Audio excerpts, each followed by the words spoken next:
Assalamualaikum warahmatullahi wabarakatuh. Ketemu lagi dengan Pandan Baiko Channel. Pada saat ini kita akan melakukan analisa saham ENRG. Jadi fundamentalnya ENRG itu sendiri merupakan perusahaan bernama Energi Mega Persada. Ini merupakan perusahaan hulu minyak dan gas bumi. Kalau kita lihat itu penjualannya di atas 10% itu kepada PLN, Pertamina, Petrokimia dan lain sebagainya. Dia menjual gas dan minyak.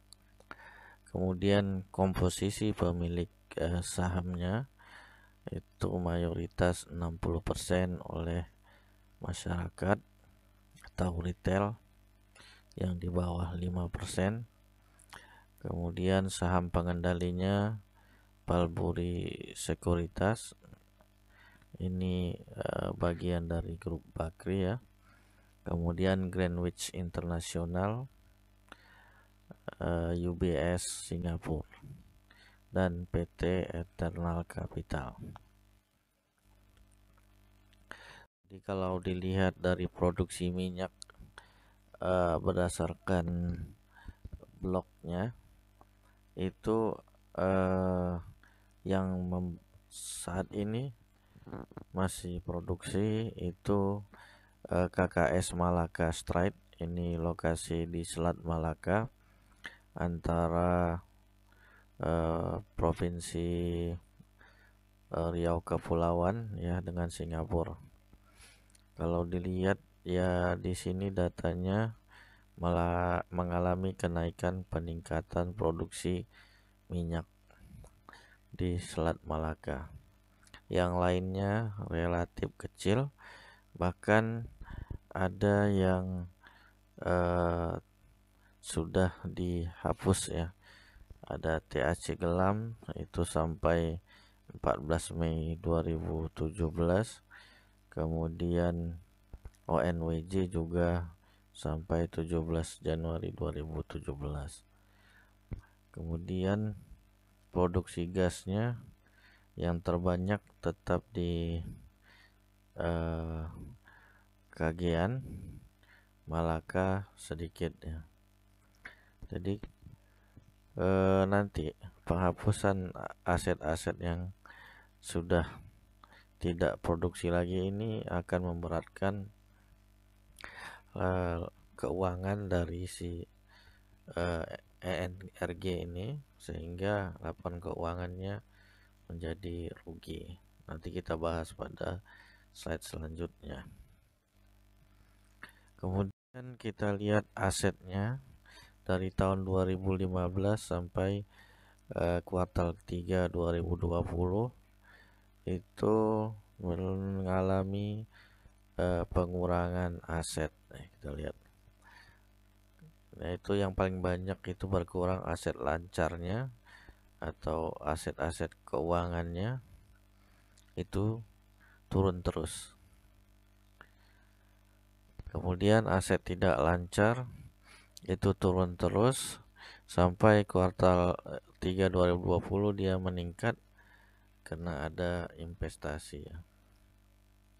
Untuk liabilitas ini pinjaman bank jangka pendek itu ya dari mulai 2017 ada penurunan terus ya, lumayan bagus kalau di hutang ya jangka pendek.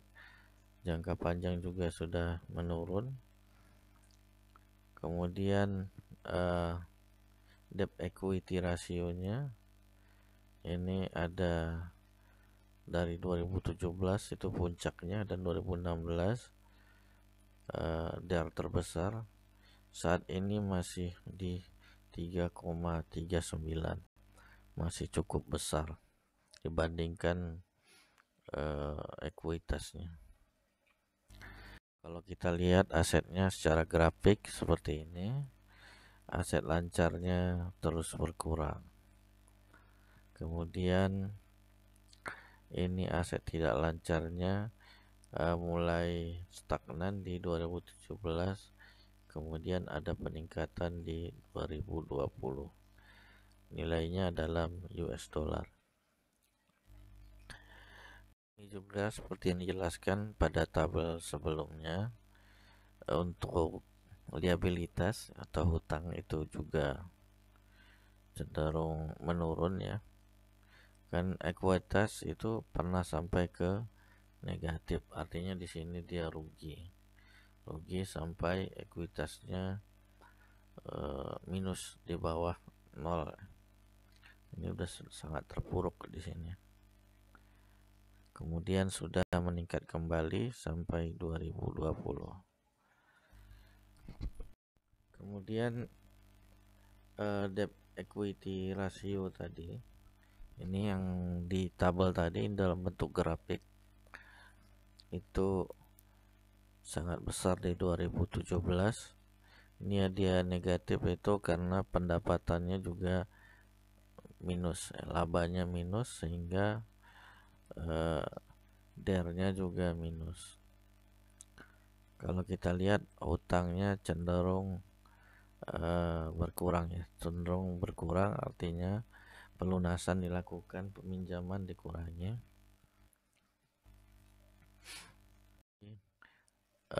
Laba bruto ini akan menjadi laba usaha setelah dikurangi beban usahanya.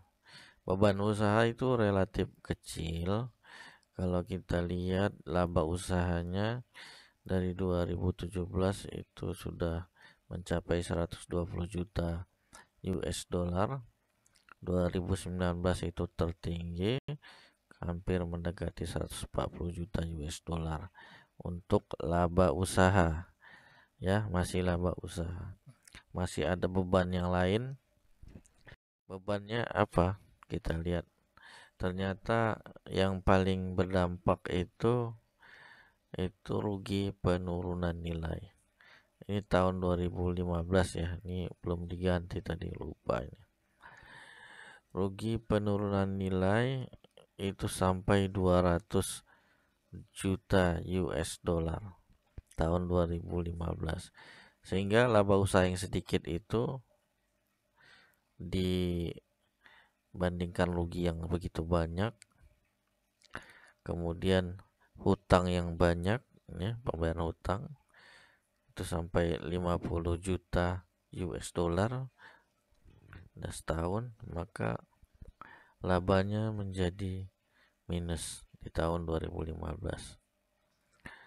Kemudian di 2016 juga mulai rugi, ada penurunan nilai dari aset ya, aset-aset blok gas dan minyak tadi.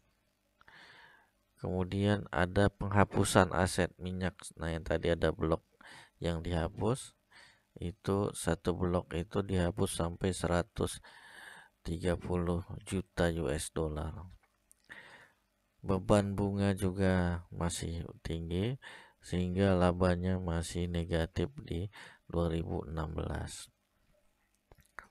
Kemudian 2017 kita lihat, nah penghapusan aset minyak dan gas blok tadi masih ada juga, itu sama nilainya sekitar, kalau dilihat 130 juta US dollar.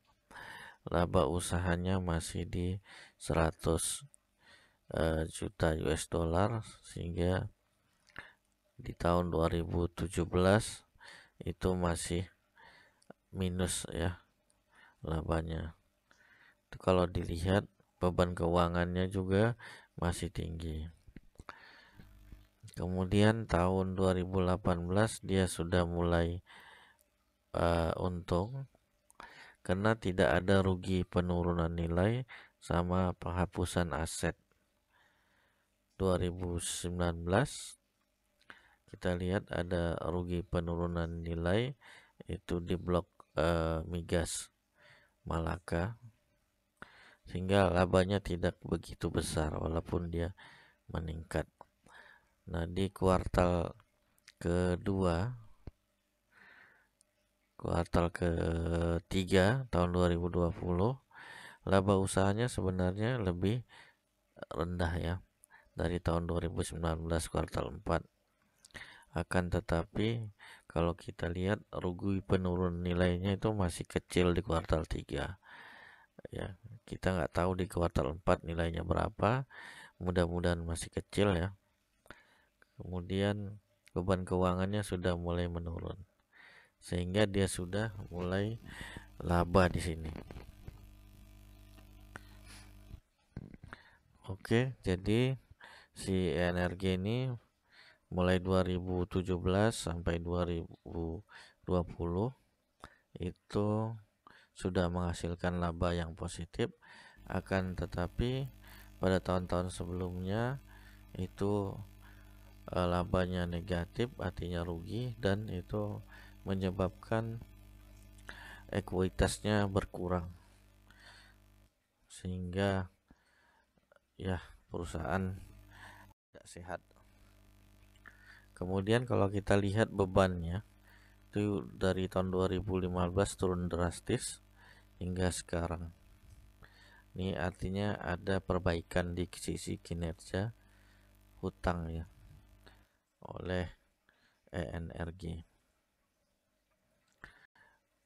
Oke, kemudian yang ada di laporan keuangannya ini pinjaman ke karyawan yang berisiko, dan ini juga menjadi seperti apa ya, kecurigaan. Nah, perusahaan ini sedang rugi tahun 2015 sampai 2017 dia rugi, tapi pinjaman ke karyawannya itu sampai 149 miliar. Bayangkan, 149 miliar dipinjamkan ke karyawan. Karyawannya jumlahnya 638 orang. Sedangkan gaji karyawannya itu sendiri relatif kecil. Nah, ini kalau kita lihat 116 juta tahun 2015 per tahun. Tapi pinjamannya kalau dirata-ratakan per pegawai 234 juta. Kita tidak tahu siapa yang minjam di sini ya. Cuma ini menjadi risiko juga bagi perusahaan. Takut-takutnya ini kalangan manajemen yang meminjam sehingga perusahaan menjadi ya rugi. Ada uang yang keluar ya. Kemudian ini histori harga energi itu tahun 2007 sampai 2020. Kalau kita lihat ternyata energi ini pernah mencapai 10 ribuan harganya. Kemudian 2009 itu mencapai 3.000. Dan sekarang itu 140 ya energi ini. Kalau kita lihat ini peluang untuk naik ke 3.000 itu cukup besar. Cuma resikonya juga masih tinggi karena kita belum tahu kinerja 2 tahun ke depan ya. Seandainya 2 tahun ke depan kinerja energi ini masih positif, ini saham layak kita koleksi juga. Kemudian kalau kita analisa resiko investasi atau trading di energi ini kita di resiko besar. Posisi kita resikonya itu cukup besar. Kalau dampak cuannya atau kemungkinan bisa cuan ya itu juga cukup besar. Jadi resiko besar, dampaknya terhadap kita juga besar ya. Dengan pertimbangan itu Kerugian penurunan nilai yang tadi ya, penurunan nilai aset itu sangat besar untuk usaha migas ini. Kalau kita lihat itu sangat berdampak terhadap laba. Kemudian kenapa dia resiko kita masih besar di sini? Rasio hutangnya masih tinggi dibandingkan terhadap equity-nya. Kemudian beberapa blok minyak dan gas itu belum menghasilkan. Jadi hanya beberapa blok yang menghasilkan, yang lainnya itu menjadi beban. Sehingga ada beberapa yang dihapus asetnya, sehingga asetnya berkurang, harus melakukan pinjaman kembali untuk investasi. Kemudian secara fundamental ini masih belum baik, walaupun sudah ada perbaikan mulai 2017 ya. Kemudian banyak piutang yang beresiko. Nah, piutang ini piutang ke karyawan, ada juga piutang ke anak usaha ya, dan entitas yang berelasi juga ada piutangnya. Kemudian ini termasuk grup Bakri ya, grup Bakri, sehingga kita tahu saham-saham grup Bakri ini banyak digoreng. Jadi resikonya itu cukup besar. Cuman itu dampak peluangnya itu kemungkinan bisa mencapai 10.000. Ya kemungkinannya sih kecil, cuma ada peluang di sana. Jadi kalau kita beli sekarang 100 ke 10.000 itu 10 kali lipatnya 10 bagger. Cuma kemungkinannya itu kecil, kemungkinan untuk 10 bagger. Itu terserah Anda sendiri yang ingin membeli. Oke, sekian dan terima kasih. Bisa mohon diberi masukan di kolom komentar. Jika ada diskusi juga bisa di kolom komentar. Mohon bisa di subscribe dan di sharing. Sekian dan terima kasih. Assalamualaikum warahmatullahi wabarakatuh.